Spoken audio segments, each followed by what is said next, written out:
ॐ ह्रीं नमो अर्हन्ताणम्। ॐ ह्रीं नमो सिद्धाणम्। ॐ ह्रीं नमो आयर्याणम्। ॐ ह्रीं नमो वच्छायाणम्। ॐ ह्रीं नमो लोये सप्तसाहूणम्। ॐ ह्रीं नमो अर्हन्ताणम्। ॐ ह्रीं नमो सिद्धाणम्। ॐ ह्रीं नमो आयर्याणम्। ॐ ह्रीं नमो वज्झायाणम्। ॐ ह्रीं नमो लोये सब्बसाहूणम्। ॐ ह्रीं नमो अर्हन्ताणम्। ॐ ह्रीं नमो सिद्धाणम्। ॐ ह्रीं नमो आयर्याणम्। ॐ ह्रीं नमो वच्छायाणम्। ॐ ह्रीं नमो लोये सब्बसाहूणम्। ॐ ह्रीं नमो अर्हन्ताणम्। ॐ ह्रीं नमो सिद्धाणम्। ॐ ह्रीं नमो आयर्याणम्। ॐ ह्रीं नमो वच्छायाणम्। ॐ ह्रीं नमो लोये सब्बसाहूणम्।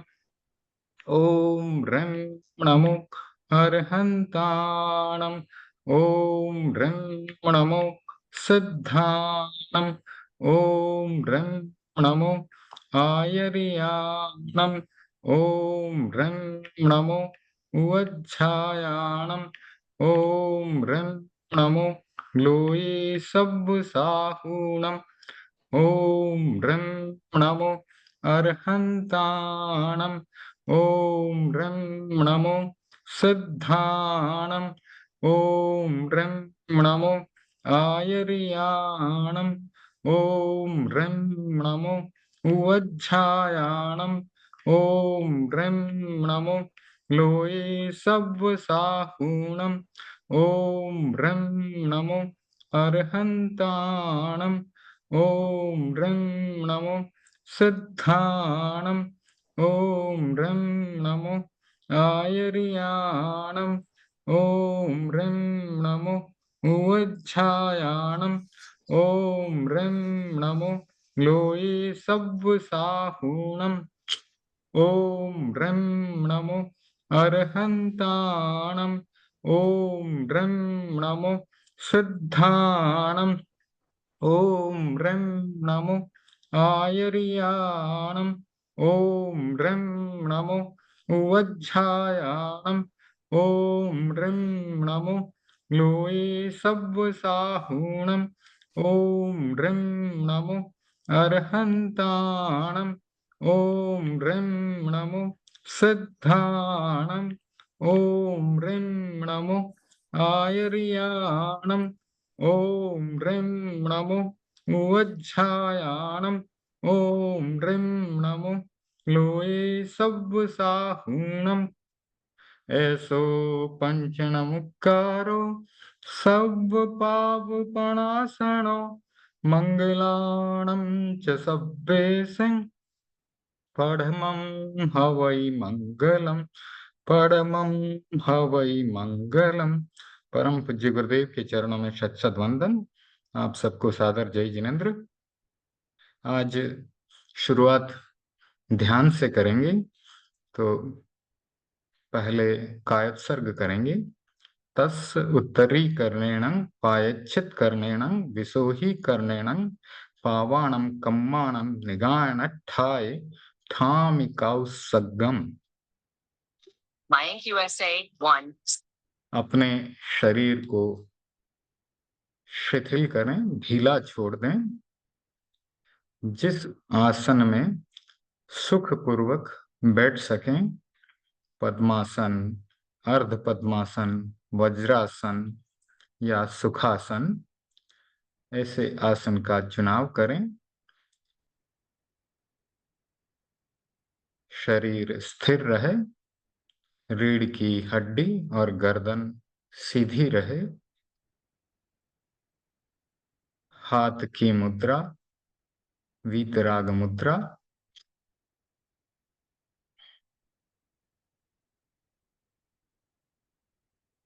अपने दाहिने हाथ की हथेली के ऊपर बाएं हाथ की हथेली के ऊपर दाएं हाथ की हथेली रख सकते हैं, जैसा कि भगवान की मुद्रा यहाँ दिखाई गई है।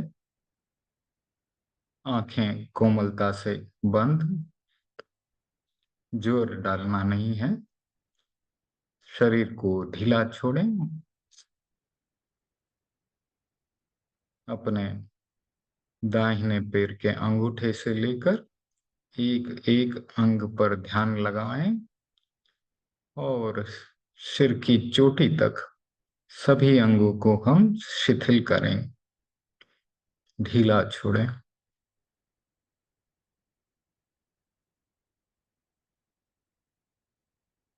पैर के दाहिने अंगूठे से शुरू करेंगे। अपने चित्त को वहां ले जाएं और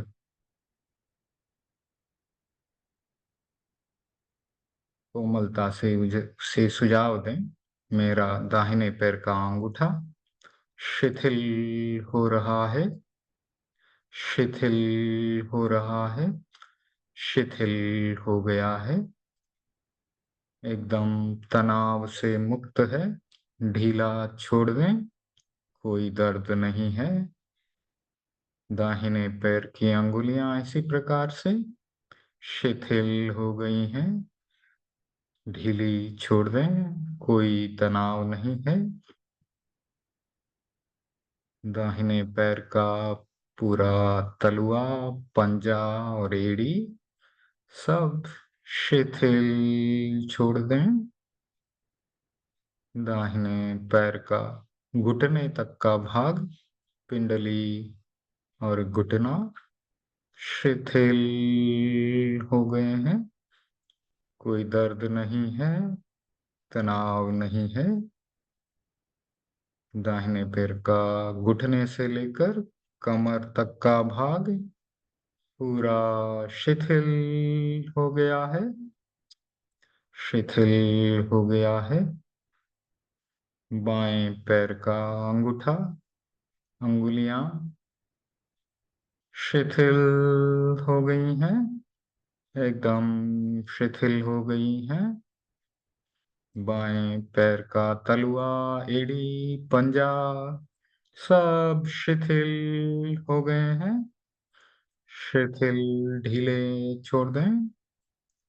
बाएं पैर का घुटने तक का भाग, पिंडली सब शिथिल हो गए हैं, शिथिल हो गए हैं।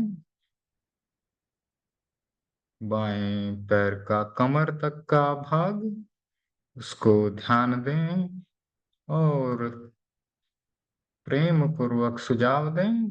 पूरा बायां पैर भी शिथिल हो गया है, ढीला हो गया है, कोई तनाव नहीं है, एकदम शांत और स्थिर है। अब अपने ध्यान को कमर से ऊपर के भाग पर, नाभि तक के भाग पर लगाएं। उसे प्रेम पूर्वक सुझाव दें। नाभि तक का भाग शिथिल हो गया है, तनाव मुक्त हो गया है, एकदम शिथिल शांत। नाभि से ऊपर उठें, फेफड़ा, हृदय, कंधे तक का भाग शिथिल हो गया है, शिथिल हो गया है। पीठ का भाग, वहां पर ध्यान लगाएं। वहां पर रीढ़ की हड्डी, स्नायु संस्थान सब शिथिल हो गए हैं। कमर से लेकर कंधे तक का भाग प्रेम पूर्वक सुझाव दें। पूरा शिथिल हो गया है, एकदम तनाव मुक्त हो गया है। अब अपना ध्यान गर्दन पर लगाएं। गर्दन का अंग, स्वर यंत्र, श्वास नलिका, भोजन नलिका सब शिथिल हो गए हैं। शिथिल हो गए हैं। गर्दन के ऊपर अपना ध्यान लगाएं। प्रेम पूर्वक सुझाव दें। ठुड्डी का भाग, कपोल, गाल, होठ, जिह्वा, दंत पंक्ति सब शिथिल हो गए हैं। शिथिल हो गए हैं। नाक का भाग, नासिका छिद्र, आंखें दोनों, भ्रुकुटी का स्थान, दोनों कान, ललाट का भाग, मस्तिष्क, चोटी तक का भाग पूरा शिथिल हो गया है। तनाव मुक्त हो गया है। ढीला छोड़ दें। शरीर की स्थिरता बनी रहे। प्रतिमा की भांति अडोल। रीढ़ की हड्डी और गर्दन सीधी रहे।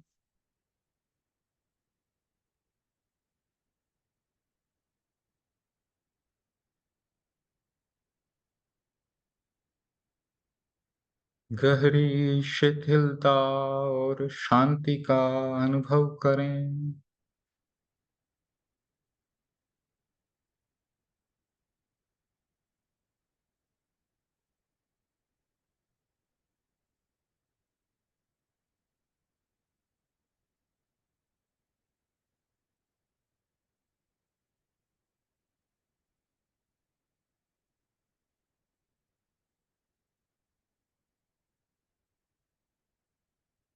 अब अपने चित्त को नाक के आगे के भाग पर लगाएं।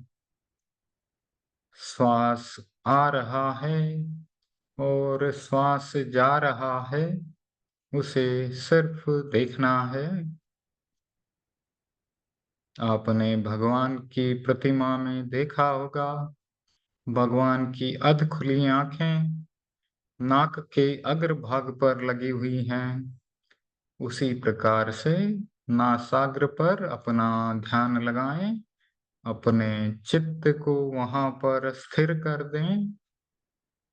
जिस प्रकार एक चौकीदार बैंक के बाहर, दुकान के बाहर कुर्सी लगाकर बैठा रहता है, आते जाते ग्राहक को देखता है, उसी प्रकार आप श्वास को आते हुए देखें और जाते हुए देखें।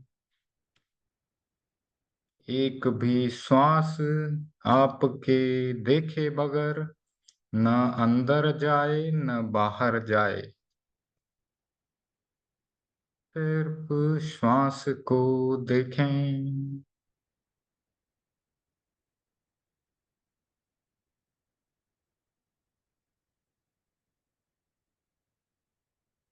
श्वास आ रहा है, श्वास जा रहा है।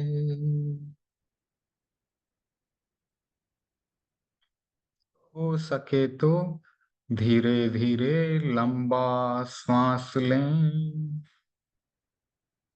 लंबा श्वास भीतर आ रहा है, लंबा श्वास छोड़ रहे हैं।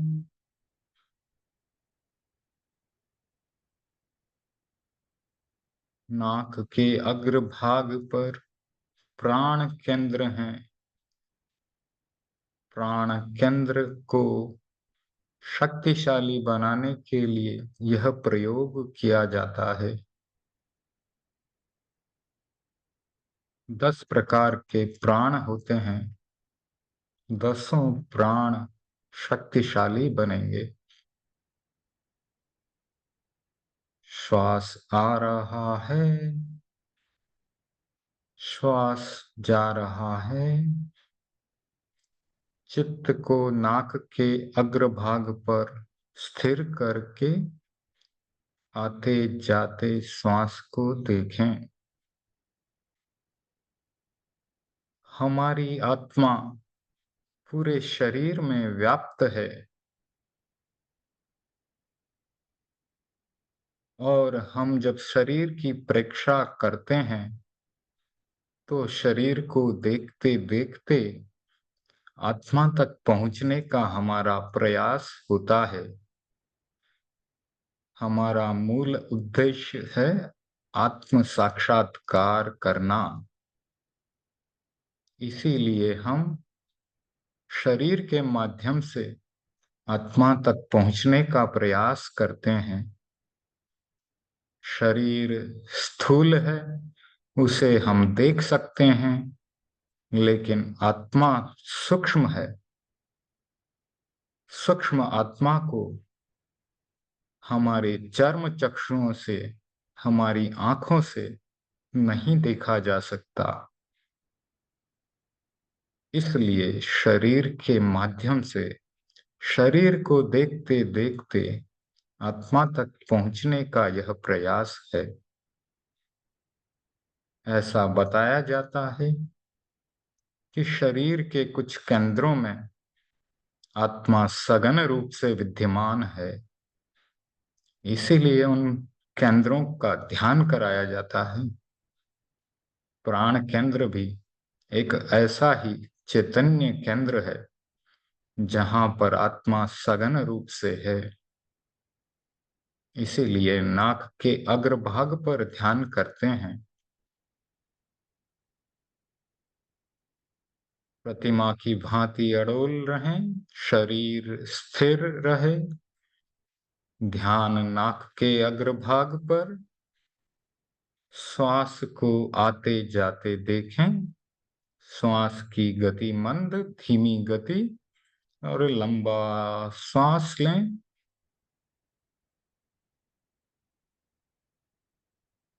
लंबा श्वास आ रहा है, लंबा श्वास जा रहा है।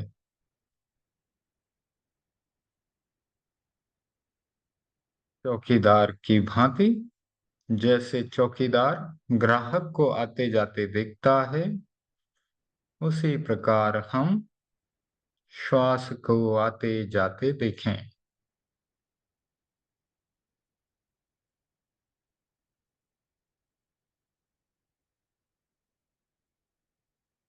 श्वास एक ऐसा आलंबन है जिसके प्रति हमारा कोई राग द्वेष नहीं है। श्वास एक ऐसा आलंबन है जो हर समय हमारे साथ है। यह एक ऐसा साथी है जो हमें कभी छोड़कर नहीं जाता। यह चला गया तो हम भी जीवित नहीं रहेंगे। इसीलिए श्वास को ध्यान में आलंबन के रूप में चुना गया है।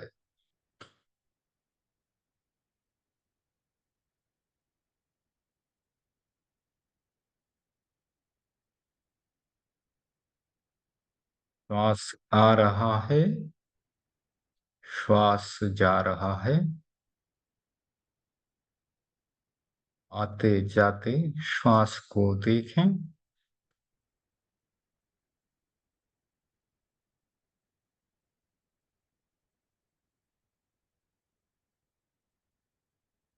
अब अपने ध्यान को ललाट के बीचों बीच ले जाएं, जहां पर तिलक किया जाता है या बिंदी लगाई जाती है।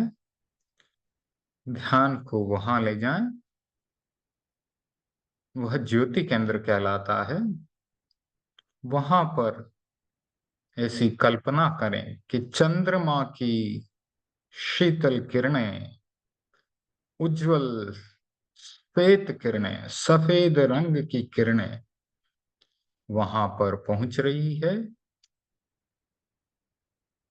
पूर्णमासी का चांद पूनम का चांद वहां देखें, उसकी शीतलता का अनुभव करें। चंद्रमा की धवल किरणें, शीतल किरणें वहां पर पूरे ललाट पर फैल रही हैं। शरद पूर्णिमा का चांद, उज्जवल श्वेत रंग की किरणें पूरे शरीर पर और शरीर के चारों तरफ फैली हुई श्वेत किरणें श्वास के साथ हमारे भीतर प्रवेश कर रही हैं, हमारे जीवन में क्षमता, शांति ला रही हैं। शरद पूर्णिमा की शीतल किरणें, उज्जवल किरणें श्वास के साथ हमारे भीतर प्रवेश कर रही हैं, श्वास के साथ बाहर जा रही हैं।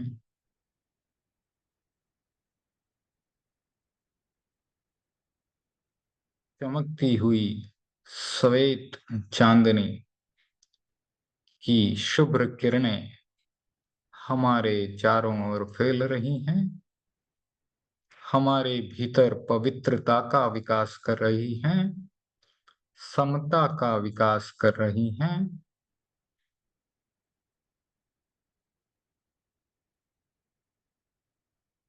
उज्जवलता का विकास कर रही हैं।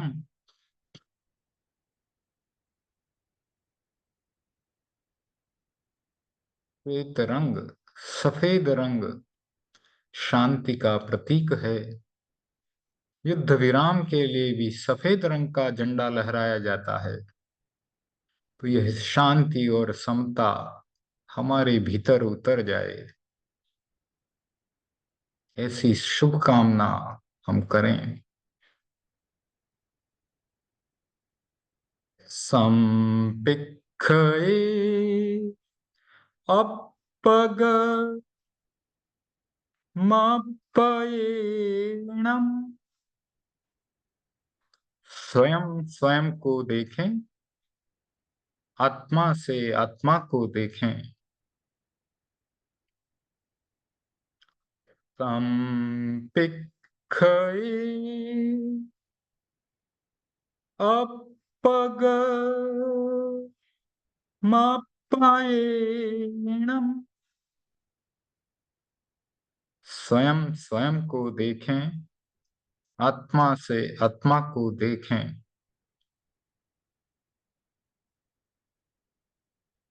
संपिक्खये अपगमपयेणम।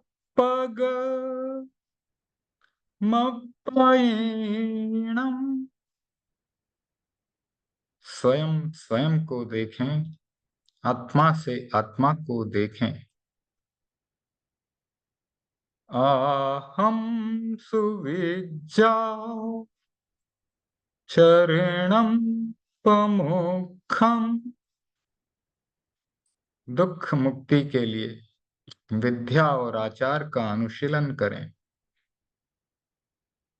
अहम सुविज्जा चरणम पमोक्षम। दुख मुक्ति के लिए विद्या और आचार का अनुशीलन करें। अहम सुविज्जा चरणम पमोक्षम। दुख मुक्ति के लिए विद्या और आचार का अनुशीलन करें। अपना सच में से जा मैं तिम भुवे सुकुपये। स्वयं सत्य को खोजें, सबके साथ मैत्री करें। अपना सच में से जा मैं तिम भुवे सुकपये। स्वयं सत्य को खोजें और सबके साथ मैत्री करें। अपना सच में से जा मैं तिन भुए सुकपय। स्वयं सत्य को खोजें और सबके साथ मैत्री करें। शरण सूत्र। अर्हन्ते शरणं पवच्चामि सिद्धे शरणं पवच्चामि साहु शरणं पवच्चामि केवलीपणतं धम्मं शरणं पवच्चामि अर्हन्ते शरणं पवच्चामि सिद्धे शरणं पवच्चामि साहु शरणं पवच्चामि केवलीपणतं धम्मं शरणं पवच्चामि अर्हन्ते शरणं पवच्चामि सिद्धे शरणं पवच्चामि साहु शरणं पवच्चामि केवलीपणतं धम्मं शरणं पवच्चामि। अब कोमलता से अपनी आंखें खोल सकते हैं। आज का ध्यान का प्रयोग संपन्न हुआ। अब स्वाध्याय का प्रयोग शुरू करेंगे। तो हमने भक्तामर और कल्याण मंदिर स्तोत्र का अध्ययन चालू कर रखा है और करीब करीब हमने 12 श्लोक पूरे कर लिए हैं। आज हमको 13वें श्लोक का अध्ययन करना है। तो भक्तामर के 13वें श्लोक का अध्ययन करेंगे या इसका हो गया है, देखता हूं मैं, एक मिनट।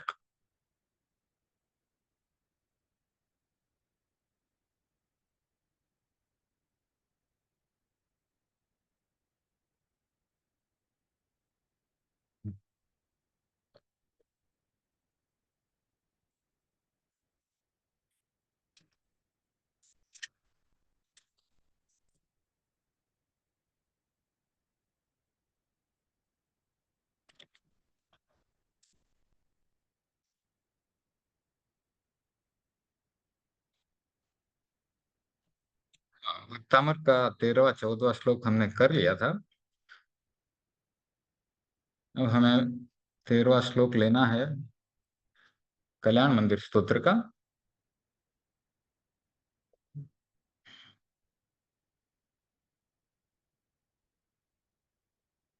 तो कल्याण मंदिर का 13वां श्लोक है। क्रोधस्त्वया यदि विभो प्रथमं निरस्तो ध्वस्तास्तदा बत कथं किल कर्म चोराः क्लोशत्यमुत्र यदि वा शिशिरापि लोके नीलद्रुमाणि विपिनानि न किम हिमानि। शब्दार्थ कर लेते हैं पहले।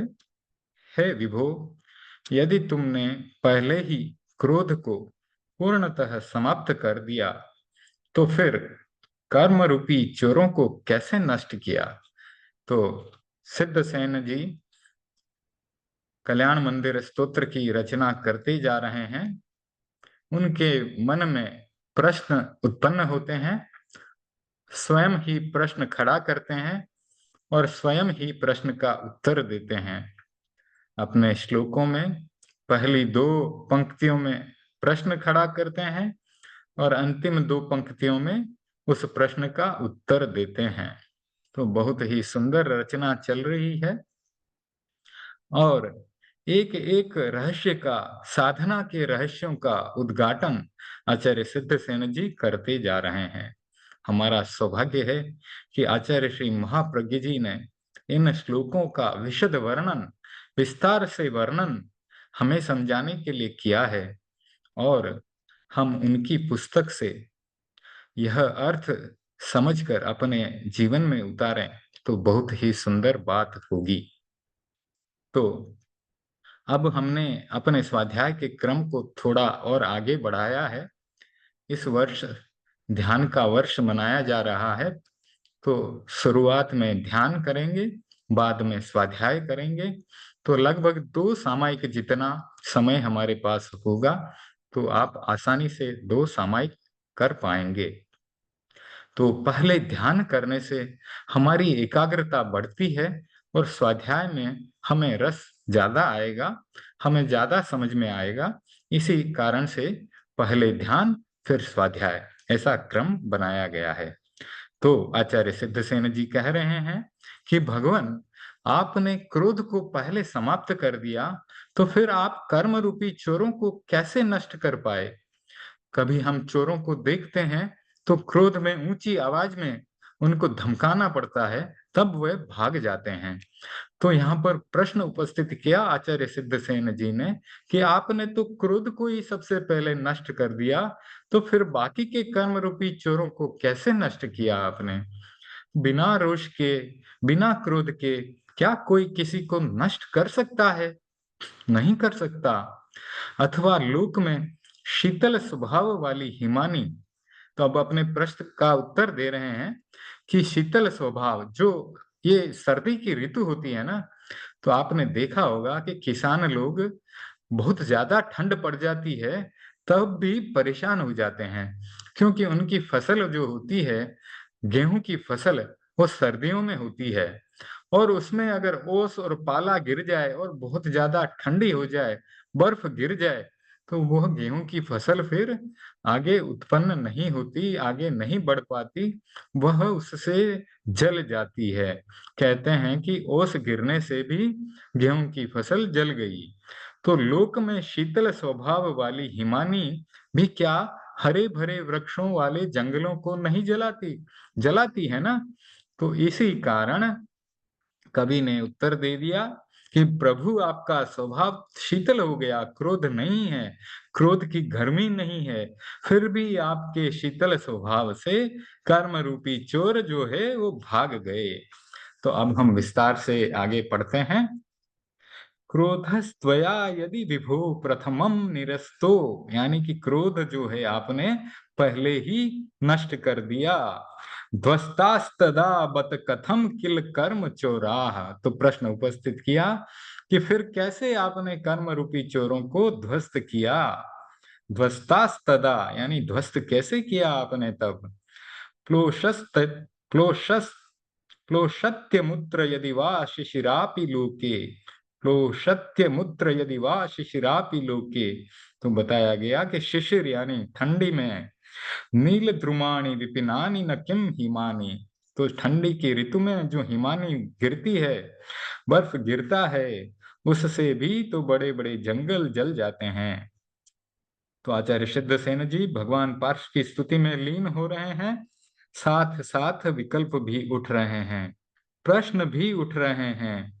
प्रश्नों के क्रम में एक प्रश्न उठा, भगवान, मैंने पढ़ा है, सुना है, जाना है कि आपने कर्म चोरों का नाश कर दिया। कर्म चोर हैं, वे मनुष्य के स्व को चुराते रहते हैं, यानी अपनी आत्मा को चुराते हैं, आत्मा को प्रभावित करते हैं, आत्माओं को बंधनों में डाल देते हैं। तो मनुष्य का अपना स्व क्या है, अपना धन क्या है? क्या पदार्थ का धन उसका स्व है? जैसे साधु का अपना स्व होता है ज्ञान, दर्शन और तप, या ज्ञान, दर्शन, चरित्र और तप। तो गृहस्थ के पास क्या है? गृहस्थ का स्व है पैसा, मकान आदि माना जाता है। आत्मा का स्व, आत्मा का धन है अनंत ज्ञान, अनंत आनंद और अनंत शक्ति। तो कर्म रूपी चोर आत्मा का धन चुरा लेते हैं, आपने उन चोरों को भगा दिया, समाप्त कर दिया। दूसरी ओर मैंने सुना है कि आपने क्रोध को शांत कर दिया है। इन दोनों बातों में संगति नहीं बैठ रही है। कोई आदमी किसी को मारेगा तो आवेश या क्रोध के बिना नहीं मार सकता। चार कषाय हैं, क्रोध, मान, माया और लोभ, ये आप सब जानते हैं। अहंकार के आवेश से अकड़न हो सकती है, पर किसी को मार नहीं सकता, क्योंकि हर आवेश के साथ जो शारीरिक या नाड़ी तंत्रीय क्रिया होती है, वह अलग अलग प्रकार की होती है। व्यक्ति के मन में घृणा का भाव होता है तो शारीरिक क्रिया अलग होती है, नाड़ी तंत्र का अलग रूप बनता है। लोभ के समय अलग प्रकार की क्रिया होती है। वैज्ञानिक दृष्टि से भी यह अध्ययन किया गया कि किस प्रकार की क्रिया से किस प्रकार के रसायन बनते हैं। अहंकार, माया और लोभ की क्रिया भीतर होती है, बाहर प्रकट नहीं होती है। मन में लोभ की चेतना होने पर व्यक्ति सोचता है कि इसका धन गबन करूं, जमा करूं, पर उसका हाथ नहीं उठेगा। हाथ कब उठेगा? जब क्रोध बहुत ज्यादा आ जाएगा। लोभ, माया और अहंकार, इन सबको प्रकट करने वाला क्रोध ही होता है। क्रोध के आवेश में व्यक्ति जबान से गाली भी दे सकता है और आवेश में हाथ भी उठा सकता है, शस्त्र भी उठा सकता है और आदमी किसी को मार भी सकता है। तो प्रभु, सबसे पहले आपने क्रोध का नाश कर दिया। क्रोध नहीं रहा तो फिर आपने कर्म चोरों को कैसे मारा? हम शास्त्रीय दृष्टि से देखें तो जब गुणस्थानों का क्रमारोहण होता है, श्रेणी का आरोहण होता है, उस समय क्रोध आदि पहले विनष्ट हो जाते हैं और कर्मों का क्षय बाद में होता है। तो यह प्रश्न बिल्कुल दार्शनिक है, सैद्धांतिक है और व्यवहारिक भी है कि क्रोध के बिना शत्रुओं का नाश कैसे होता है। यह धारणा भी प्रचलित है कि क्रोध के बिना प्रशासन नहीं किया जा सकता है। परीक्षा ध्यान का शिविर हो रहा था, तो आचार्य श्री महाप्रज्ञ जी ने क्रोध के विषय में चर्चा की। उस शिविर में एक प्रशासनिक अधिकारी आए हुए थे, कोई जज होंगे या आईपीएस या पुलिस के अधिकारी होंगे। तो उन्होंने कहा, आप कहते हैं कि क्रोध मत करो, तो यह हमारे लिए बहुत कठिन काम है, फिर तो प्रशासन को चलाना ही कठिन हो जाएगा। तो एक ऊंचे पद पर बैठा हुआ अफसर अगर क्रोध नहीं करेगा तो उसके मातहत यानी उसके नीचे काम करने वाले जो लोग हैं वो काम करना बंद कर देंगे। उनको आदेश निर्देश अगर नहीं दिया गया तो वे लोग काम करना बंद कर देंगे, आराम से शांति से बैठ जाएंगे। तो एक मान्यता बन गई कि क्रोध के बिना प्रशासन नहीं चलता, क्रोध के बिना अपनी बात को मनवाया नहीं जा सकता और क्रोध के बिना किसी को मारा भी नहीं जा सकता। हो सकता है इस धारणा में कहीं कहीं कुछ अंशों में सच्चाई भी हो सकती है, पर पूरी सच्चाई तो नहीं है। क्रोध के बिना बहुत अच्छा प्रशासन चल सकता है, बहुत अच्छा काम हो सकता है। स्तुतिकार के मन में प्रश्न हो गया कि आपने कर्म चोरों का विनाश किया है, विध्वंस किया है, उनको हत प्रतिहत किया है। अब आपके भीतर क्रोध ही नहीं था तो उन्हें नष्ट कैसे किया? यह प्रश्न केवल सिद्धसेन के मन में ही नहीं है, अनेक आचार्यों के मन में उत्पन्न हुआ है। आचार्य हेमचंद्र जी ने वीतराग स्तोत्र में लिखा है, प्रभु, आपने राग के बिना मुक्ति का भोग किया है और द्वेष के बिना कर्म शत्रुओं का विनाश किया है। कैसी विचित्र बात है। महान आत्माओं की महिमा अलौकिक होती है। जिसकी साधना प्रबल होती है उसके सामने व्यक्ति अपने आप ही नतमस्तक हो जाता है। हम अपने आचार्यों को ही देखते हैं कि उतनी उनकी साधना कितनी प्रबल है। उनके भीतर कषाय कितने तनु हैं, कितने छोटे हैं, कितने बहुत ही कम कषाय हैं। फिर भी उनके सामने व्यक्ति जाता है तो स्वयं नतमस्तक हो जाता है, उनके आदेशों के ऊपर चलने की कोशिश करता है, उनके बताए रास्ते पर चलने की कोशिश करता है। तो आचार्य हेमचंद्र जी ने जो कहा वही बात जयाचार्य श्री जी ने भी अपनी 24वीं में लिखी है। प्रभु नेम स्वामी तू जगन्नाथ अंतर्यामी, राग रहित शिव सुख शू प्रीत, कर्म हणे बलि द्वेष रहित। तो नेमिनाथ भगवान की स्तुति में आचार्य श्री जयाचार्य जी लिख रहे हैं कि हे जगन्नाथ, तू अंतर्यामी है, राग रहित है, शिव सुख से तुम्हारी प्रीत है और कर्म को हरने में यानी कर्मों को हराने में या उनका नाश करने में आप द्वेष रहित होकर के और आगे बढ़े हैं। तो आपकी शिव सुख यानी मुक्ति के सुखों के साथ जो प्रीति है पर राग नहीं है। आपने कर्म के शत्रुओं का विनाश किया है पर वह भी द्वेष रहित होकर के किया है। यह विरोधाभास जो है महापुरुषों के जीवन में ही घटित होता है। तो मैं समझ नहीं रहा हूं कि आचार्य स्तवना कर रहे हैं या संवाद कर रहे हैं या प्रश्नोत्तर कर रहे हैं। तो आचार्य ने अपने श्लोकों में स्तवना में प्रश्न किया है और उत्तर भी दिया है, तो स्तवना करने वाला स्तुति या गुणगान करता है, किंतु ऐसा प्रतीत होता है कि यह एक विलक्षण स्तवना है, बहुत ही अनोखी स्तवना है, जिसमें प्रश्नोत्तर कर आचार्य भगवान को भी उलझन में डाल देना चाहते हैं कि आपने यह सब कैसे किया, इसका हमें स्पष्टीकरण दें, अन्यथा हम नहीं मानेंगे कि आपने कर्मों को नष्ट कर दिया है। तो हमें बताएं, आज ऐसा निवेदन आचार्य कर रहे हैं। तो आचार्य ने प्रश्न पूछ लिया, पर कठिनाई यह थी कि प्रश्न करने वाला इस धरती पर था और उत्तर देने वाला तो लोकोत्तर में था, तो दूरी बहुत थी। तो आपको पता है कि ऐसे प्रश्नों का उत्तर भगवान कैसे देंगे।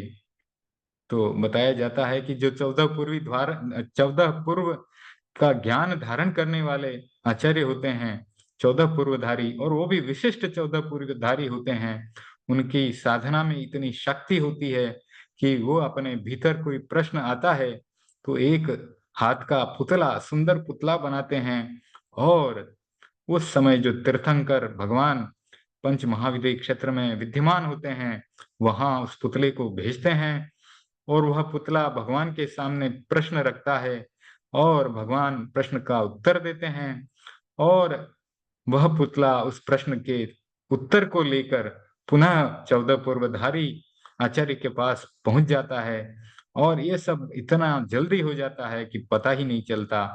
और 14 पूर्वी जो संत होते हैं, आचार्य होते हैं, उनको अपने प्रश्न का उत्तर तुरंत प्राप्त हो जाता है। लेकिन आचार्य सिद्धसेन जी तो 14 पूर्वधारी नहीं थे, फिर भी उन्होंने स्वयं प्रश्न किया और स्वयं उस प्रश्न का उत्तर दिया। तो दूरी बहुत थी, ऐसे किसी उपकरण का विकास भी नहीं हुआ था जो कि उस दूरी को मिटा सके। ऐसा कोई रॉकेट या एरोप्लेन भी नहीं बना था कि वो सिमंदर भगवान के पास जा करके और उस प्रश्न का उत्तर लेके आए, या सिद्धशिला के ऊपर जा करके प्रश्न का उत्तर लेके आए। आज अनेक उपकरणों का विकास हुआ है।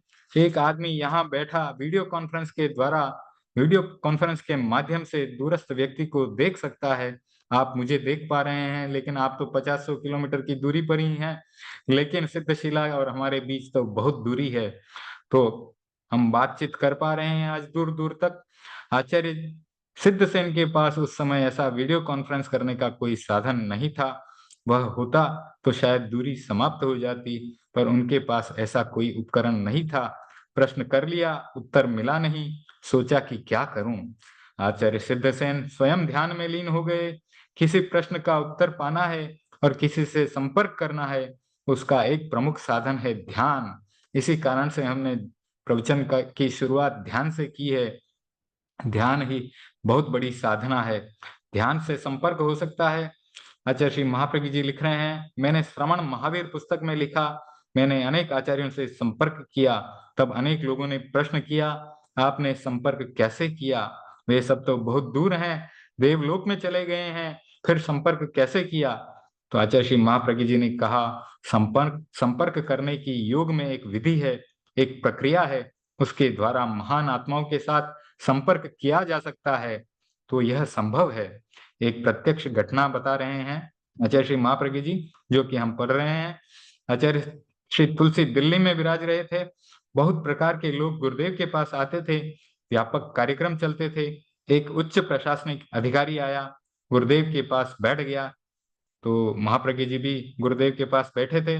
व्यक्ति की पहचान चेहरे से होती है, तो एक राजस्थानी दोहा भी है, भय चिंता आलस अमन, सुख दुख हेत अहेत, मन महीप के आचरण, द्रग दीवान कह देत।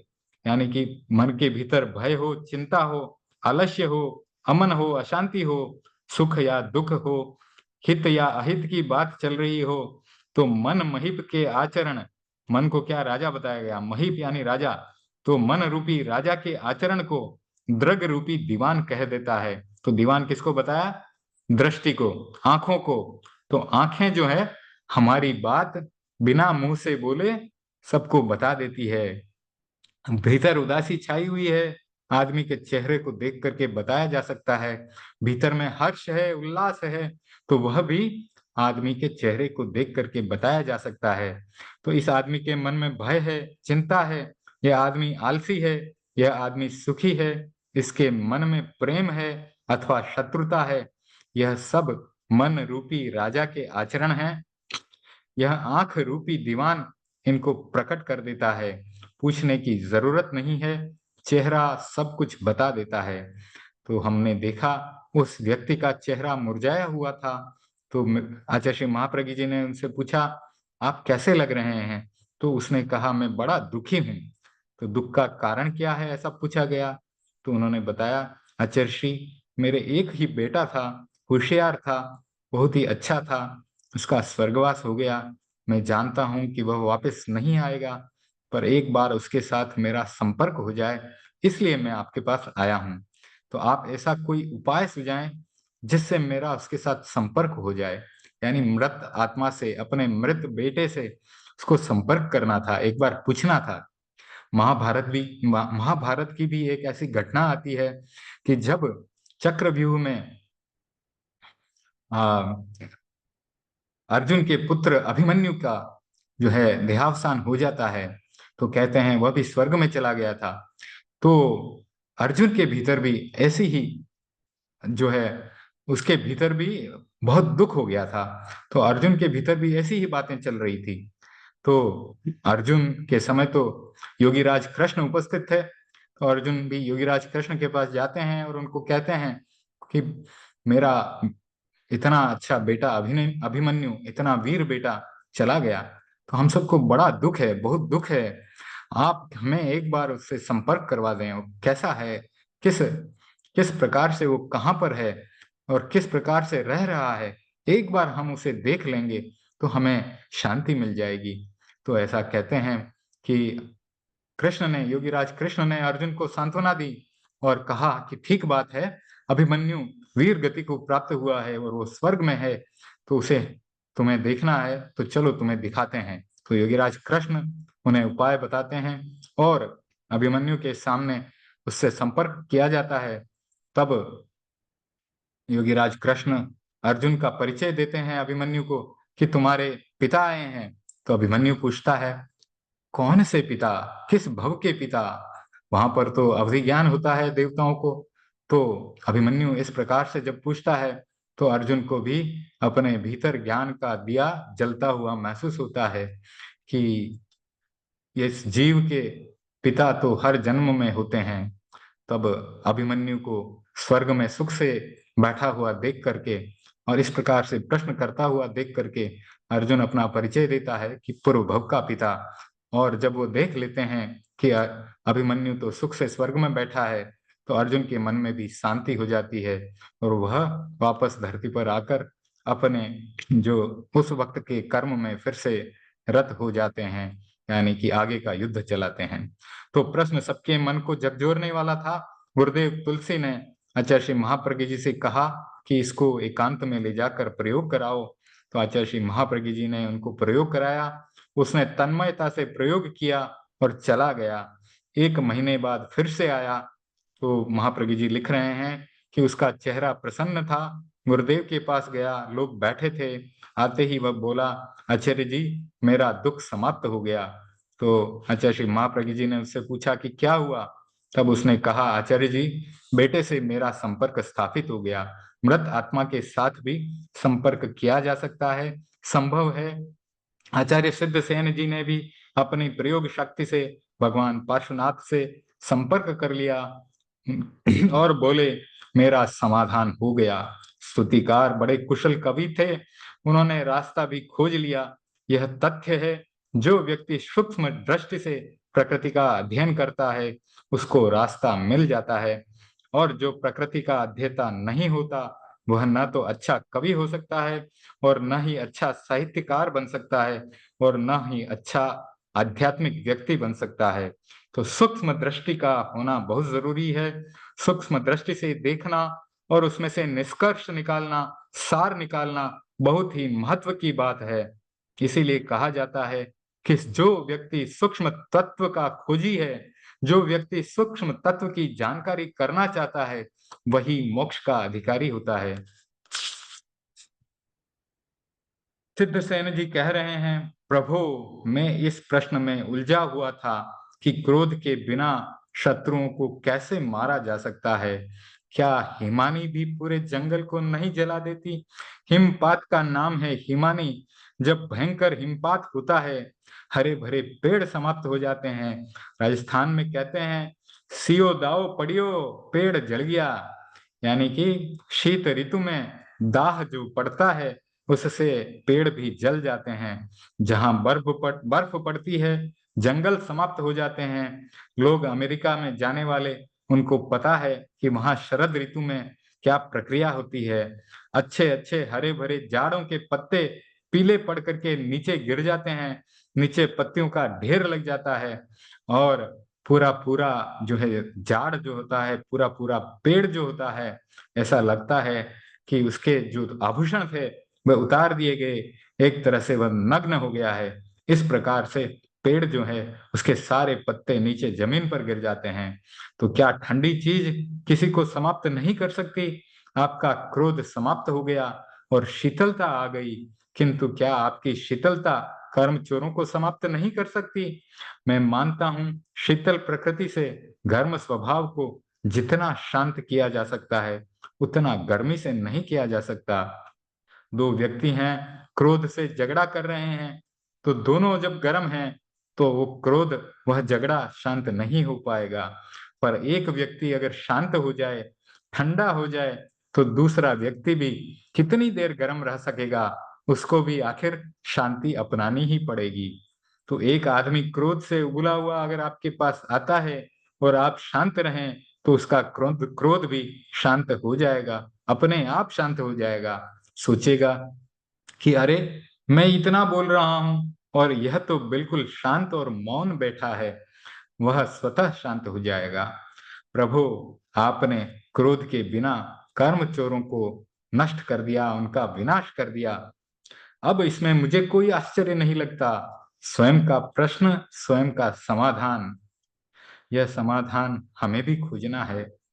यह धारणा न रहे कि गुस्से के बिना जीवन का काम नहीं चलता, ठंडक से भी काम चल सकता है। लेकिन यह सोचते सोचते, यह समझते समझते हमने कितने वर्ष बिता दिए, कितनी देर लगा दी। फिर भी अगर आज हमने यह समझ लिया कि गुस्से के बिना भी जीवन का काम चल सकता है, तो एक बहुत बड़ी बात हमारे समझ में आ गई। हिमपात भी इतना कर सकता है, तो फिर गुस्से की जरूरत क्या है? यह धारणा मन से निकाल दी जाए कि गुस्सा करना जरूरी है। शांति से बहुत अच्छा काम चलाया जा सकता है।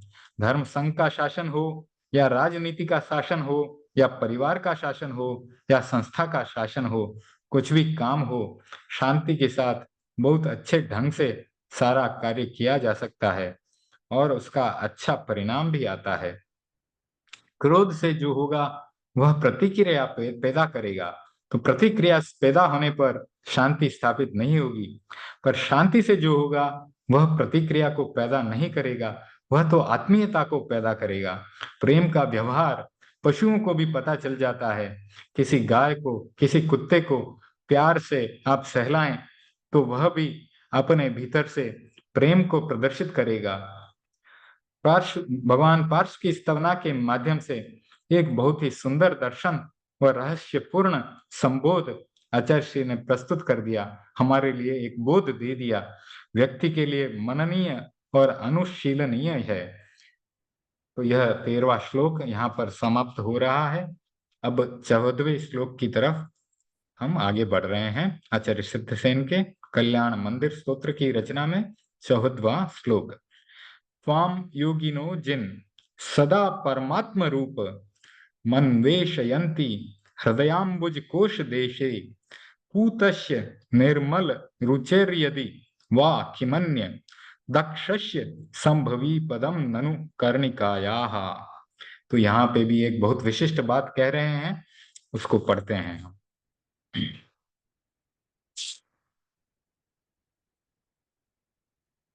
का शाब्दिक अर्थ इस प्रकार से है, हे जिन, त्वाम योगिनो जिन, हे जिन योगी, तुम्हारे परमात्म स्वरूप को सदैव, त्वम योगिनो जिन सदा परमात्म रूप, सदा जो परमात्म रूप हैं, तो योगी जितने भी योगी हैं, तुम्हारे परमात्मा रूप को सदैव कहाँ रखते हैं?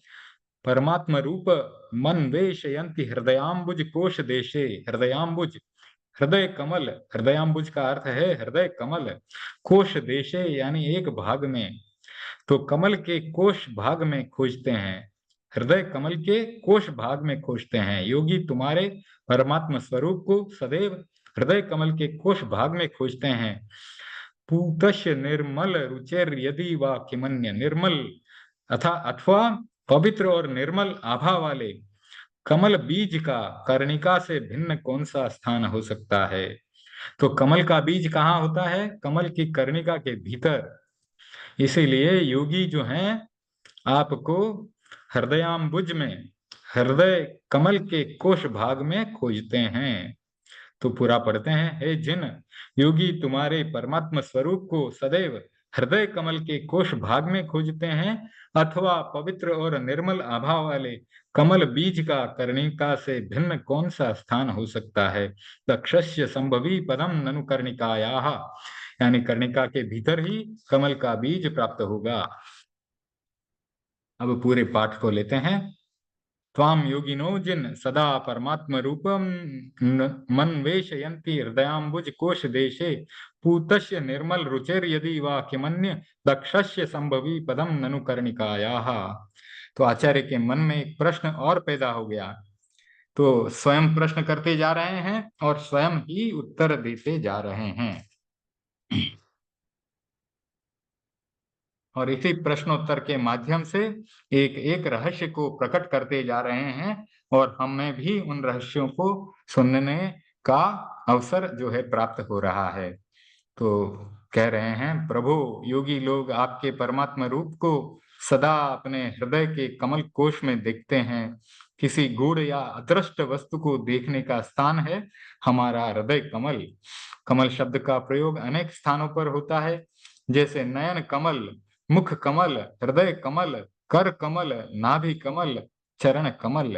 तो कवि जो हैं इस प्रकार से कमल की उपमा से हमारे अंगों का भी जो है विशेष रूप से उपमा प्रदान करते हुए उनका वर्णन करते हैं।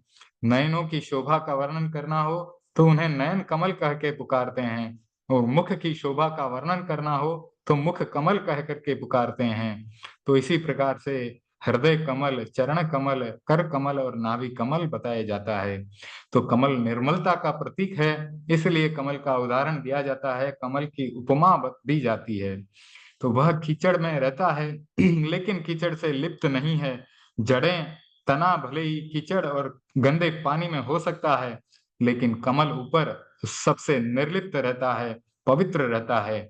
तो प्रभु योगी लोग सदा आपको हृदय कमल में देखते हैं। आप मोक्ष में चले गए, ऊर्ध्वलोक में चले गए, अगर आप यहाँ होते तो आपको देख लेते। आप तो ऊपर बैठे हैं, हम आपको यहाँ खोज रहे हैं, क्या यह भ्रांति नहीं है? आचार्य एक के बाद एक प्रश्न पूछते जा रहे हैं। भगवान पार्श्व तो मौन हैं, उनके पास बोलने का कोई साधन ही नहीं है। वे तो अशरीरी हैं, और अशरीरी के पास बोलने का कोई साधन नहीं होता। वही बोल सकता है जिसके पास साधन होता है। तो औरों की बात छोड़ दें, देवता भी बोल नहीं सकते, उनके भी वक्रीय शरीर होता है। बहुत लोग कहते हैं आज अमुक देवता बोला, तो आचार्य श्री महाप्रज्ञ जी लिख रहे हैं कि मैं कहता हूं देवता के पास बोलने का साधन ही नहीं है। वही बोल सकता है जिसके पास स्वर यंत्र होता है। देवता के पास स्वर यंत्र नहीं है। स्वर यंत्र औदारिक शरीर में ही होता है। आपको पता है, जो तत्व ज्ञान को जानते हैं कि 5 प्रकार के शरीर होते हैं, औदारिक, वैक्रिय, आहारक, तेजस और कार्मण। तो औदारिक शरीर के अंगों की रचना होती है, आहारक शरीर के भी अंगों की रचना होती है। तो इस प्रकार से वैक्री शरीर में तो कोई स्वर यंत्र होता ही नहीं है। वहां तो न अस्थि होती है, न मज्जा होती है, न स्नायु होती है, न रक्त, न मांस, कुछ भी नहीं होता। देवता के तो कोई सहनन भी नहीं होता है, अस्थि रचना ही नहीं होती है, उसके अभाव में स्वर यंत्र भी नहीं होता है। देवता किसी दूसरे माध्यम से बोलते हैं। देवताओं के भाषा पर्याप्ति और मन पर्याप्ति एक ही मानी गई है, तो मन से ही भाषा का व्यवहार हो जाता है। तो मनुष्य में 6 पर्याप्तियां पाई जाती है। देवताओं को भाषा पर्याप्ति की जरूरत नहीं है, वे मन से ही सारी बात कर लेते हैं। इसीलिए 6 प्रकार की जो पर्याप्तियां होती है, आहार पर्याप्ति, शरीर पर्याप्ति, इंद्रिय पर्याप्ति, श्वासोच्छवास पर्याप्ति, मन पर्याप्ति और भाषा पर्याप्ति। उसमें मन और भाषा पर्याप्ति को एक बता दिया गया देवताओं के लिए, क्योंकि वे मन से ही सारी बात कर लेते हैं। तो यहाँ स्तुतिकार ने एक नया चिंतन प्रस्तुत किया है। आत्मा की खोज कहाँ करें? हृदयाम्बुज में करें। परमात्मा की खोज कहाँ करें? हृदयाम्बुज में करें। अभी हमने ध्यान का प्रयोग किया था, तब हमने बात की थी कि ये जो हमारी आत्मा है पूरे शरीर में फैली हुई है, लेकिन कुछ केंद्र ऐसे हैं जहां पर आत्मा सघन रूप में उपस्थित है। तो हृदयाम्बुज में भी वह एक ऐसा केंद्र है, वहां पर आनंद केंद्र बताया गया है और एक ज्ञान केंद्र बताया गया है। जहां अपने हार्ट का स्थान है, हार्ट यानी हृदय, वहां पर आनंद केंद्र है, और मस्तिष्क में जो चोटी का केंद्र है वहां पर ज्ञान केंद्र है। इन 2 जगहों पर भी आत्मा सघन रूप से उपस्थित है। तो योगी लोग जो हैं हृदयाम्बुज में परमात्मा की खोज करते हैं, अपनी स्वयं की आत्मा की खोज करते हैं। तो हृदय शब्द का अर्थ थोड़ा भिन्न हो सकता है। हृदय का एक अर्थ धड़कने वाला हृदय किया जाता है, और एक दृष्टि से हृदय का अर्थ मस्तिष्क किया जाता है। हाइपोथैलेमस का भाग जहाँ पर है वहां पर बताया जाता है। तो शरीर में सबसे महत्वपूर्ण और सुंदर स्थान है मस्तिष्क। मस्तिष्क विद्या के अनुसार मस्तिष्क के 2 भाग हैं, बायां पटल और दायां पटल। बायां भाग मस्तिष्क का जो है, बायां पटल जो है, वह लौकिक जीवन को चलाने के लिए, लौकिक विद्या के लिए जिम्मेदार है। बायां यानी कि लेफ्ट, जो हमारा लेफ्ट हैंड है, उस तरफ का जो मस्तिष्क का भाग है वह लौकिक विद्या के लिए जिम्मेदार है।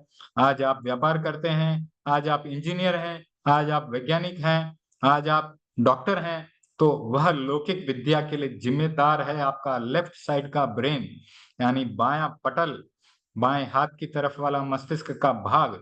और हमारा दायां पटल जो राइट हैंड साइड वाला मस्तिष्क का भाग है, वह गूढ़ विद्या, रहस्य विद्या, अध्यात्म की विद्या का क्षेत्र है। प्रभु की खोज अगर करनी है, आत्मा की खोज करनी है, अरहत की खोज करनी है, तो जो लोकोत्तर हिस्सा है उसे जागृत करना है। वो कहाँ है? हमारा दायां पटल, राइट हैंड साइड में जो मस्तिष्क का भाग है उसे जागृत करना होगा। सामान्य आदमी, जो सामान्य व्यक्ति होता है, अन्वेषण करना नहीं जानता, खोज करना भी नहीं जानता, जो योग परायण हो गया है, योग में सिद्ध हो गया है, वही खोजेगा कि आत्मा कहाँ है, आत्मा और शरीर का मिलन बिंदु कहाँ है, संगम स्थल कहाँ है। कवि ने यह नहीं कहा कि सामान्य आदमी खोज करता है। सामान्य आदमी तो अपने दैनंदिन दैनिक क्रियाओं में इतना व्यस्त है कि उसे आत्मा की खोज करने के लिए समय कहाँ रहता है। एक सार्थक विशेषण दिया है कि आत्मा की, परमात्मा की खोज योगी राज करेगा, योगी करेगा, क्योंकि उसने इस स्थान को पहचान लिया है। तो आज आपके सामने भी यह रहस्य उद्घाटित हो गया है। तो आपको भी यह बात पता चल गई है कि आत्मा को खोजना है, हमें तो कहाँ पर खोजना है। आचार्य श्री महाप्रज्ञ जी ने इतने विस्तार से इस श्लोक का विवेचन कर दिया है कि हमारे सामने पूरा खोल करके रख दिया है। भारतीय ऋषियों ने इसकी खोज की है और पश्चिमी दार्शनिकों ने भी खोज की है। रेने दिकार्ते, जिसे पश्चिमी दर्शनों का जनक माना जाता है, पीनियल ग्लैंड को आत्मा का स्थान मानते हैं। मन में प्रश्न आया कि शरीर में आत्मा का स्थान कौन सा है? खोज के बाद बताया गया कि वह स्थान है पीनियल ग्लैंड। ये पीनियल ग्लैंड कहाँ है? हमारे दिमाग में, हमारे मस्तिष्क के भीतर है पीनियल ग्लैंड। मस्तिष्क के 2 हिस्से हैं, पीनियल और पिट्यूटरी। ये 2 ग्रंथियां हैं मस्तिष्क के भीतर, जो कि पूरे शरीर में जितनी भी बाकी की ग्रंथियां हैं उनमें जो हार्मोनों का स्राव होता है उनको कंट्रोल करती हैं। और यह वैज्ञानिक रूप से सिद्ध बात है कि पिट्यूटरी और पीनियल ग्लैंड जो हैं हार्मोनों के स्राव को कंट्रोल करती हैं। अगर पीनियल और पिट्यूटरी बहुत अच्छे तरीके से अपने स्रावों को कर रही हैं तो शरीर बहुत ही मजबूत होगा, शरीर स्वस्थ होगा और अपने आप स्वस्थ होता चला जाएगा। फिर डॉक्टर के पास जाने की जरूरत नहीं रहेगी, कोई दवा के सेवन करने की जरूरत नहीं रहेगी। पीनियल ग्लैंड जो है वह आत्मा का केंद्र स्थान बताया गया है। सिद्धसेन जी ने कहा, प्रभु, योगी लोग आपकी खोज हृदय के कमल कोश में करते हैं, वहीं उसका दर्शन होगा, दूसरी जगह खोजोगे तो मिलेगा भी नहीं। एक सुंदर उपमा के द्वारा स्तुतिकार ने अपनी बात की पुष्टि की है। अक्ष शब्द का प्रयोग सामान्यतः धुरी के लिए किया जाता है। जो चक्र होता है उसके बीचों बीच में अक्ष, जहां पर कि अपने एक जो है डंडा डाल करके और दो पहियों को जोड़ा जाता है, वह अक्ष शब्द जो है धुरी है। अक्ष शब्द का प्रयोग सामान्यतः धुरी के लिए किया जाता है, किंतु आचार्य ने अक्ष शब्द का प्रयोग कमल बीज के लिए भी किया गया है। तो जो कमल होता है उसका बीज कहाँ पाया जाता है? मालव देश में यह कमल बीज के लिए प्रसिद्ध है। यह शब्द जो है, अक्ष शब्द जो है, मालवा देश में कमल के बीज के लिए प्रसिद्ध है। यह देश विशेष का शब्द है। संभवतः संस्कृत कोश में भी इसका यह अर्थ बाद में आया। ऐसा लगता है कि स्तुतिकार का संबंध मालव देश से था, इसलिए उन्होंने अक्ष शब्द का प्रयोग किया। अब प्रश्न यह है कि कमल कोश का स्थान कैसा है?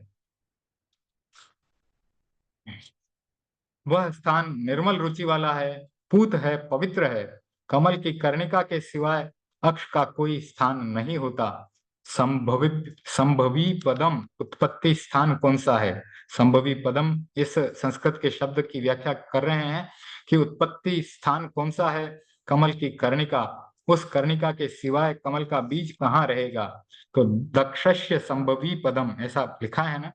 तो किमन्य किमन्य दक्षस्य, तो उसका संधि विच्छेद करेंगे तो अक्ष शब्द भी आएगा। संभवी पदम का अर्थ बताया गया कि उस कमल के बीज की के स्थान की संभावना कमल की कर्णिका में है।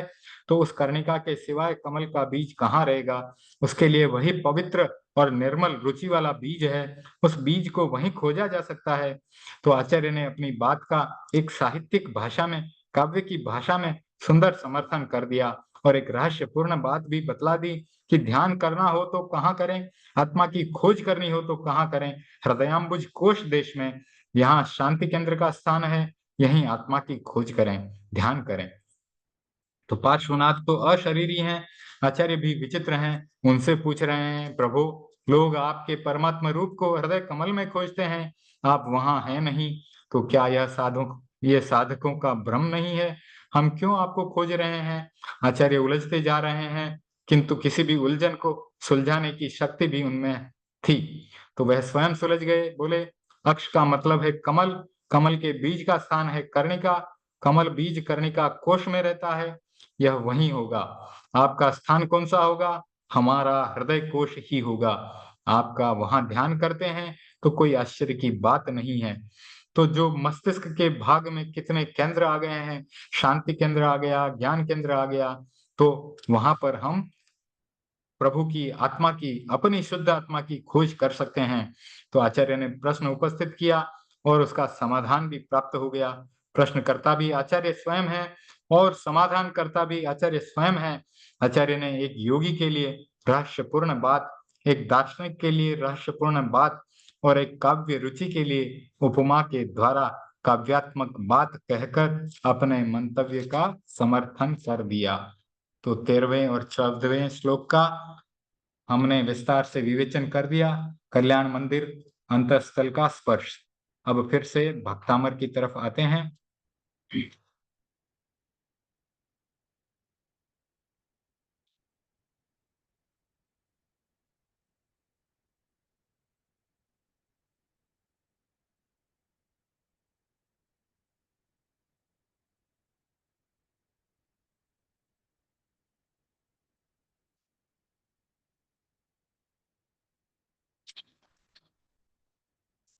तो अब भक्तामर का हमें 15वां श्लोक लेना है।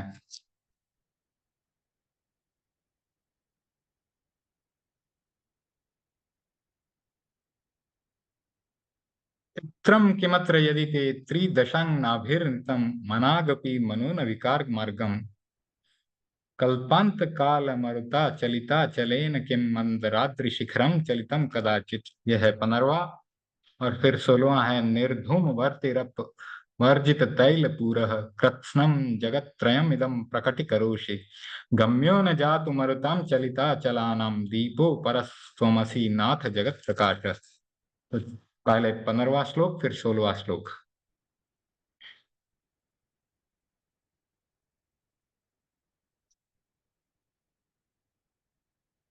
तो इस 8वें अध्याय को ले रहे हैं, जो कि आचार्य श्री महाप्रज्ञ जी की पुस्तक है, भक्तामर अंतःस्थल का स्पर्श, निर्धूम ज्योति का उदय। तो इसमें 15वें और 16वें श्लोक का विस्तार से विवेचन किया गया है। तो आचार्य मान तुंग सूरी जी ने स्तुति क्रम में भगवान आदिनाथ की अप्रकंप धृति की श्लाघा करते हुए कहते हैं, तो जो ये चित्रम किमत प्रयदित है, इसमें आचार्य श्री ने भगवान की अप्रकंप धृति का वर्णन किया है, उसकी प्रशंसा की है, उसकी श्लाघा की है। प्रभु, आपने राग को जीत लिया, आप वीतराग बन गए, अब कोई भी स्थिति आपको विचलित नहीं कर सकती। देवांगनाओं के प्रयास आपके मन को किंचित भी विकृत नहीं बना सकते। तो ऐसा बताया जाता है कि जब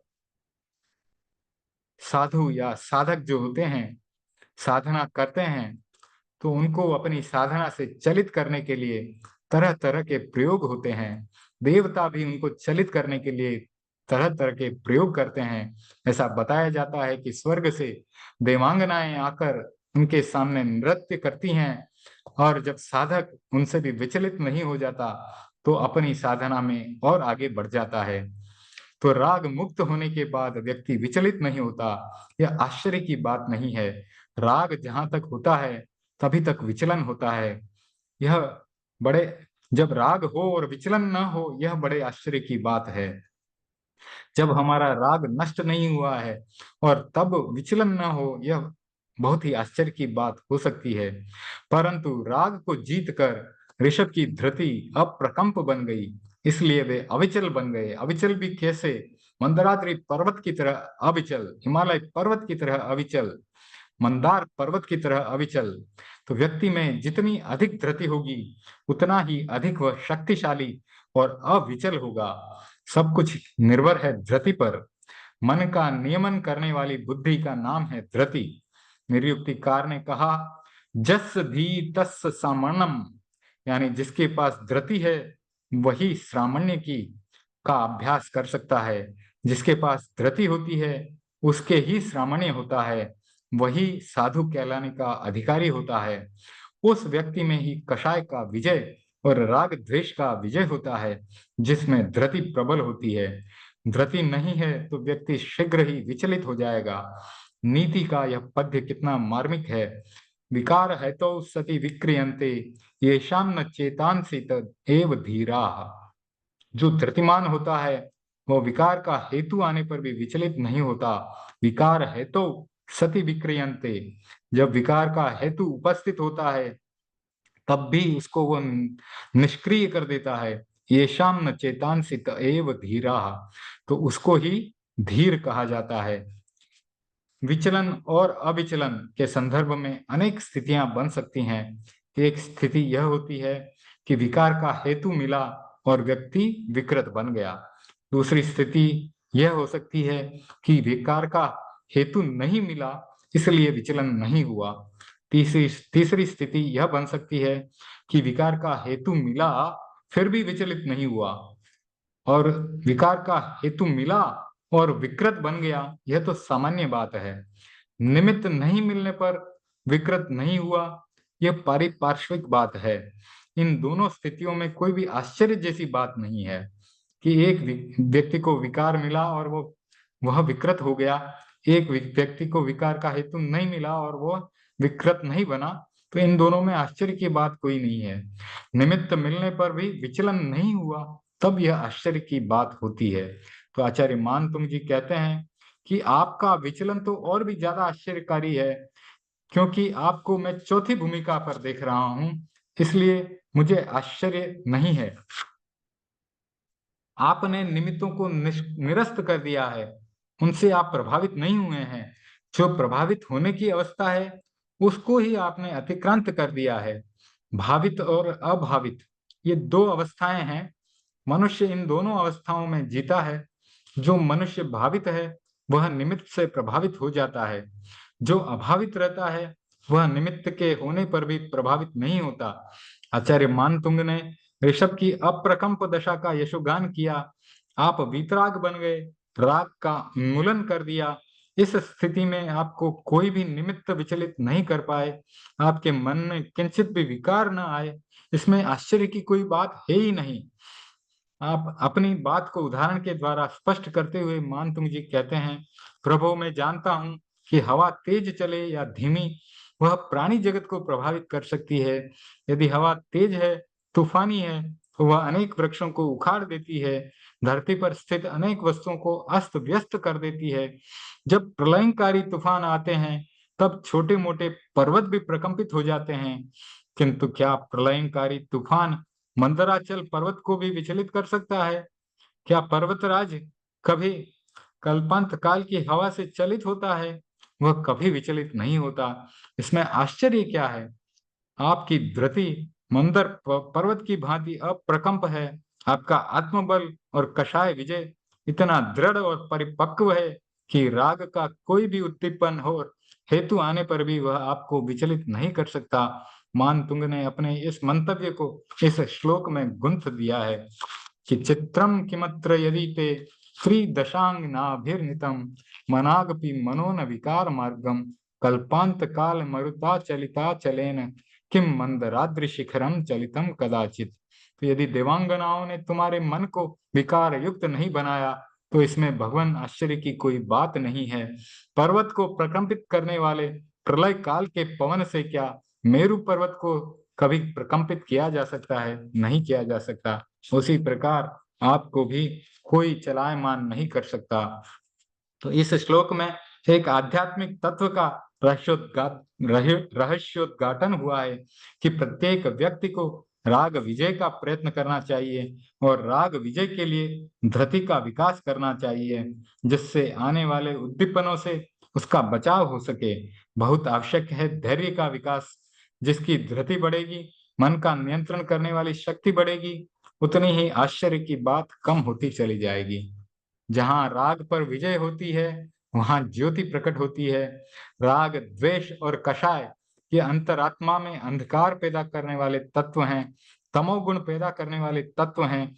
कषाय विजय, वीतरागता ये अंतःकरण को प्रकाशित करने वाले तत्व हैं। मानतुंग जी इसी आधार पर स्तुति करते हुए कहते हैं, प्रभु आप तो ज्योतिर्मय हैं, आप प्रकाशमय दीप हैं, किंतु मिट्टी के दीप जैसे नहीं हैं। मिट्टी का दीप सामान्य दीप है, उसको प्रकाश के लिए अनेक संसाधन चाहिए।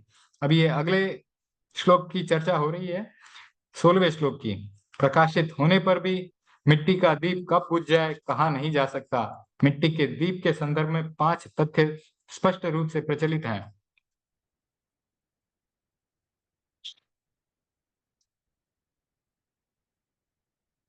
तो यह श्लोक 16वें श्लोक की चर्चा है। निर्धूम वर्तिरप वर्जित तैल पूरः कृत्स्नम जगत त्रयमिदं प्रकटिकरोषि गम्यो न जातु मरुताम चलिता चलानाम दीपो परस्त्वमसि नाथ जगत प्रकाशः।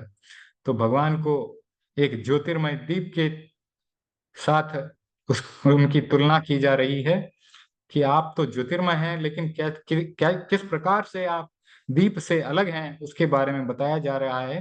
हे नाथ, तुम जगत को प्रकाशित करने वाले अलौकिक दीप हो। दीप तेल और बाती से जलता है और उससे धुआं निकलता है। इस अलौकिक दीपक को आपको न बाती की जरूरत है न तेल की, वह तो निर्धूम है। दीप सीमित क्षेत्र को प्रकाशित करता है, तुम इस परिपूर्ण जगत को प्रकाशित करते हो। दीप को हवा का एक झोंका भी बुझा सकता है, पर आपके अलौकिक दीप को पर्वत को प्रकंपित कर देने वाला प्रलय वात भी नहीं बुझा सकता है। तो बताया गया है कि दीप प्रज्वलित करने के लिए बाती चाहिए। यह एक पहली बात हुई। दूसरी बात है दीप को प्रज्वलित करने के लिए तेल चाहिए। तीसरी बात है कि दीप जलता हुआ धुआं निकलता है। दीप जब भी जलता है उससे धुआं निकलता है। उसके ऊपर कोई टोकरी या एक प्याला रख दिया जाए तो काजल उस पर जमा हो जाता है। एकदम काला, काले रंग का काजल वहां जमा हो जाता है। और चौथी बात है कि दीप का प्रकाश एक सीमित स्थान को प्रकाशित करता है। ऐसा नहीं होता कि दिया किसी घर में जले और वह पूरे नगर को प्रकाशित कर दे। दिए की क्षमता सीमित है। उसे जिस कक्ष में जलाया जाएगा वह उसी कक्ष को प्रकाशित करेगा। बाहर अगर खुले प्रांगण में जलाया जाएगा तो वह आसपास के सीमित भूभाग को ही प्रकाशित करेगा, उससे अधिक दूर तक वह प्रकाश नहीं कर सकता। दी के साथ जुड़ी एक समस्या यह भी है, पांचवी समस्या यह है कि हवा का एक तेज झोंका उसे बुझा देता है। तो आचार्य मानतुंग जी कहते हैं, प्रभु क्या मैं ऐसे दीप के साथ आपकी तुलना करूं? यह मुझे कैसे मान्य हो सकता है?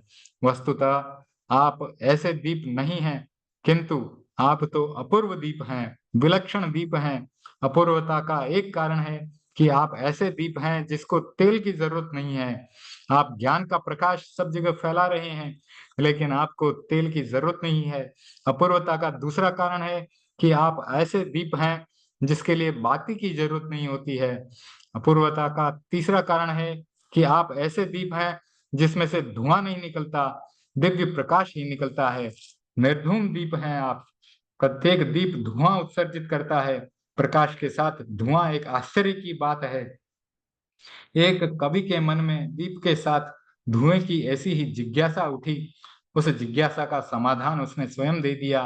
तो संस्कृत संस्कृत का एक बहुत अच्छा श्लोक है, या दृशम भुज्यते चान्नम पच्यते जठराग्निना प्रदीपेन तमोभुक्तम निहारोपी चिता दृशः। तो बताया जाता है कि जैसा हम अन्न ग्रहण करते हैं वैसी ही हमारी बुद्धि हो जाती है। तो जैसा अन्न हमारी जठराग्नि में पचता है, उसी प्रकार का हम व्यवहार भी करते हैं और हमारी बुद्धि भी वैसी ही हो जाती है। तो दीपक के लिए भी बताया गया है कि प्रदीपेन तमो भुक्तम। प्रदीप जो होता है, दीपक जो होता है, वो अंधकार का भक्षण करता है। और निहारोपि च तादृशः। तो जब वो अंधकार का भक्षण करता है तो बाहर क्या निकालेगा? अंधकार ही तो निकालेगा। तो अंधकार का भक्षण करने वाला दीपक काजल को बाहर निकालता है। तो यह श्लोक इस बात का द्योतक है। तो आदमी जैसा खाता है वैसा ही निकालता है। अंधकार का भक्षण करने वाला दीपक जो है, काली माँ को ही उगलता है। तो मान तुंग जी कह रहे हैं, आप तो दिव्य प्रकाशी दीप हैं। आप दिव्य प्रकाशित दीप क्यों है? क्योंकि आपके भीतर कोई विकृति है ही नहीं, कोई खराबी है ही नहीं। आप धुएं की आप धुएं को भी प्रकाश में बदलने में समर्थ हैं।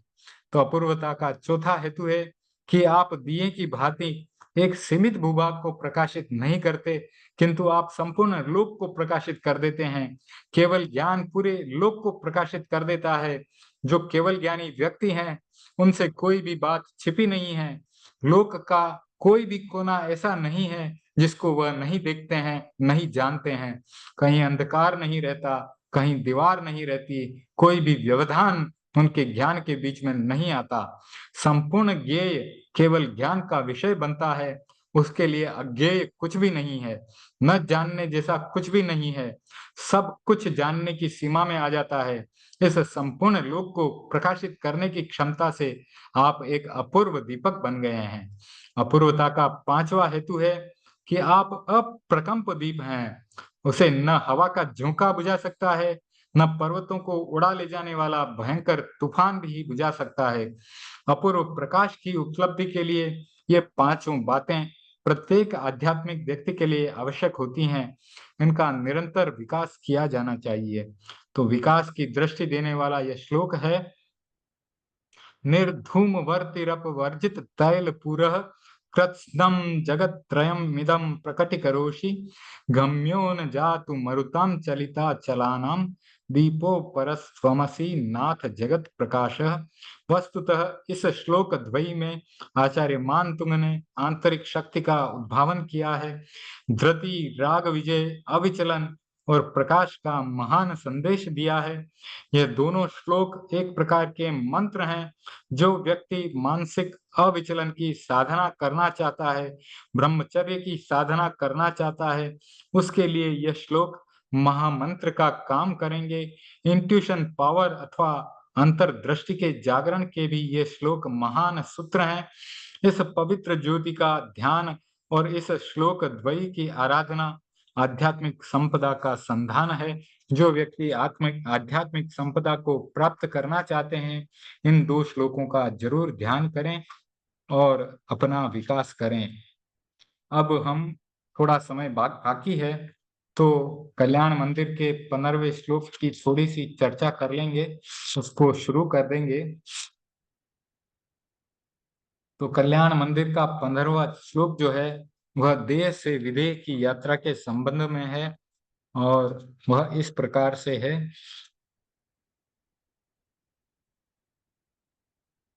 ध्यानाजिनेश भवतो भविनः क्षणेन देहं विहाय परमात्म दशां व्रजन्ति तीव्रानलादुबल भावम पाश्य लोके चामिकरत्वमचिरादिव धातु भेदाः।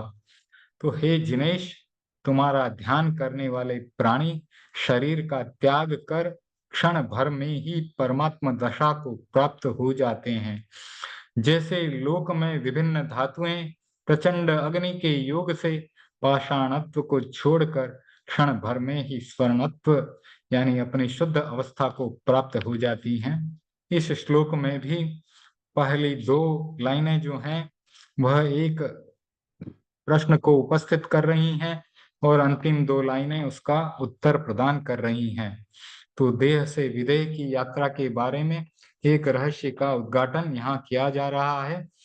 थोड़ा ही समय बाकी है, इसलिए इस श्लोक का सिर्फ इंट्रोडक्शन देंगे, इससे परिचय करवाएंगे। स्तुतिकार के सामने एक नया चित्र उपस्थित हो रहा है। वे आश्चर्य के साथ कहना चाहते हैं कि जो लोग आपका ध्यान करते हैं प्रभु, वे इस शरीर को छोड़कर परमात्म दशा में चले जाते हैं। देहम विहाय परमात्म दशाम व्रजंती, देहम विहाय परमात्म दशाम व्रजंती ध्याना जिनेश भवतो भविनः क्षणेन, यानी प्रभु आपके ध्यान मात्र से एक क्षण के भीतर देह को छोड़ करके परमात्म दशा को प्राप्त कर लेते हैं। आपके ध्यान मात्र से वे शरीर को छोड़कर परमात्म दशा में कैसे चले जाते हैं। आश्चर्य है कि यह अवस्था कैसे प्राप्त कर लेते हैं। इतना रूपांतरण कैसे हो सकता है कि देह से विदेह बन जाएं। आपको पता होगा राजा जनक थे, उनका एक नाम विदेह था। राजा जनक कौन? सीता के पिता। तो सीता का एक नाम वैदेही था। क्यों? क्योंकि सीता के पिता जो जनक थे उनका एक नाम विदेह था, तो पुत्री का नाम वैदेही हो सकता है। तो यहाँ देह से विदेह कैसे बन गए? दो अवस्थाएं हैं, एक विदेह अवस्था, सर्वथा देह मुक्त अवस्था। तो इस शरीर के रहते हुए भी आदमी विदेह बन जाता है। जब शरीर के प्रति ममत्व छूट जाता है, देहाध्यास छूट गया, आसक्ति छूट गई, ममत्व छूट गया, वह शरीर में रहता हुआ भी विदेह है। इसीलिए राजा जनक का एक नाम था विदेह। एक विदेहावस्था संसार में होने वाली अवस्था है, और दूसरी सर्वथा देह मुक्त अवस्था शरीर त्याग होने के बाद होने वाली अवस्था है। तो मृत्यु के बाद शरीर छूटता है, पर पूरा शरीर पूरा नहीं छूटता। यह स्थूल शरीर छूट जाता है, पर सूक्ष्म शरीर, सूक्ष्मतर शरीर, तेजस और कार्बन शरीर जीव के साथ निरंतर लगे रहते हैं। विदेहावस्था देह त्याग की वह अवस्था है जहाँ सूक्ष्म और सूक्ष्मतर शरीर भी छूट जाता है, केवल आत्मा रहती है, शरीर का सर्वथा परित्याग हो जाता है। प्रभु, यह कैसे संभव हो सकता है? आप भी सोचें कैसे हो सकता है। अगले प्रवचन में इन प्रश्नों का विस्तार से उत्तर देंगे। तो आज का समय समाप्त होने जा रहा है। कोई प्रश्न हो तो आप पूछ सकते हैं, अन्यथा हम मंगल पाठ करेंगे। लगभग 2 सामायिक पूरी होने जा रही हैं। तो परम पूज्य गुरुदेव की आज्ञा से सुने मंगल पाठ। क्योंकि 48 मिनट की एक सामायिक होती है, तो 96 मिनट हो जाने पर 2 सामायिक पूरी हो जाती हैं। तो इस आधार पर परम पूज्य गुरुदेव की आज्ञा से सुने मंगल पाठ। ओम ह्रीं नमो अर्हन्ताणम्, ओम ह्रीं नमो सिद्धाणम्, ओम ह्रीं नमो आयर्याणम्, ओम ह्रीं नमो मुवच्छायाणम्, ओम ह्रीं नमो लोई सप्पसाहूणम्। एषो पंचणमुक्कारो सव्पावपणासनो मङ्गलानं च सव्वेशं परमं हवै मङ्गलं परमं हवै मङ्गलं चत्तारि मङ्गलम् अर्हन्ता मङ्गलं सिद्धा मङ्गलं साहू मङ्गलं केवलीपणत्तो धम्मो मङ्गलं चत्तारि लुगुत्तमा अर्हन्ता लुगुत्तमा सिद्धा लुगुत्तमा साहू लुगुत्तमा केवलीपणत्तो धम्मो लुगुत्तमो चत्तारि शरणं पवच्चामि अर्हन्ते शरणं पवच्चामि सिद्धे शरणं पवच्चामि साहू शरणं पवच्चामि केवलीपनत्तं धम्मं शरणं पवच्चामि धम्मो मङ्गलमुत्तिष्ठम् अहिंसा संयमो तव देवावितं नमन्सन्ति यस्य धम्मे सयामणो चैत्याभारहं वासं चक्रवर्ती महिड्यो सन्ति सन्ति करे लोये पत्तो गई मणुत्तरम देवदानव गंधर्वा जस्य रक्षस्य किन्नरा बंभयारिं नमन्सन्ति दुःखरं ये करन्ति तं सर्वमङ्गलमङ्गल्यं सर्वकल्याणकारणं प्रधानं सर्वधर्माणां जैनं जयति शासनं मङ्गलं भगवान् वीरो मङ्गलं गौतमो गणी मङ्गलं शूलिभद्राद्या जैनधर्मोऽस्तु मङ्गलं मङ्गलं मतिमान् भिक्षु मङ्गलं भारमल्लकः मङ्गलं रायचन्द्राद्या मङ्गलं तुलसी गुरु महाप्रज्ञोऽस्तु मङ्गलं महाश्रमणोऽस्तु मङ्गलं तेरा पंथोस्तु मंगलम विघ्नहरण मंगलकरण स्वाम भिक्षुनो नाम गुणियोलख सुमरण किया सरे चिंत्या काम विघ्नहरण मंगलकरण स्वाम भिक्षुनो नाम